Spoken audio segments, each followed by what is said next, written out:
ಕರ್ನಾಟಕ ಕಟ್ಟಡ ಮತ್ತು ಇತರೆ ನಿರ್ಮಾಣ ಕಾರ್ಮಿಕ ಕಲ್ಯಾಣ ಮಂಡಳಿ, ಕರ್ನಾಟಕ ಸರಕಾರದ ಕಾರ್ಮಿಕ ಸಚಿವರಾದ ಶ್ರೀ ಸಂತೋಷ್ ಲಾಡ್ ರವರ ಸಲಹೆಯನ್ನು ಅನುಸರಿಸಿ ಹುಣಸಗಿ ಪಟ್ಟಣದಲ್ಲಿ ಮೊದಲನೆಯ ಬಾರಿಗೆ ಪೂರ್ವ ಕಲಿಕೆಯ ಮಾನ್ಯತೆ ಮತ್ತು ಸೇತುಬಂಧು ತರಬೇತಿ ಪಡೆಯಲು ಬಂದಂತಹ ಬಾರ್ ಬೆಂಡರ್ ಮತ್ತು steel fixer, shuttering carpenter system, mason, plumber, construction painter ಮತ್ತು ಡೆಕೋರೇಟರ್ ಹಲವಾರು ಕಾರ್ಮಿಕರಿಗೆ ತರಬೇತಿ ನೀಡುತ್ತಾ ಕಾರ್ಮಿಕರ ಉದ್ದೇಶಿಸಿ ಮಾತನಾಡಿದ ಅಭಿಯಂತರರಾದ ಮಂಜುನಾಥ್ ಧೋತ್ರೆ ಈ ಸಂದರ್ಭದಲ್ಲಿ ಪಾಲ್ಗೊಂಡಂತಹ ಕಾರ್ಮಿಕರಿಗೆ ಅಭಿನಂದಿಸಿದರು.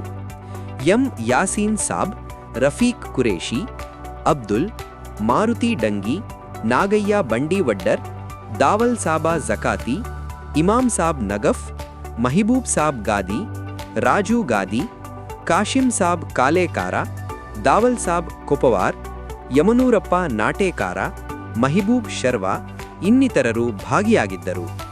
ತಾಲೂಕಾ ವರದಿಗಾರರು ಎಂ.ಎನ್. ಬೇಗ್.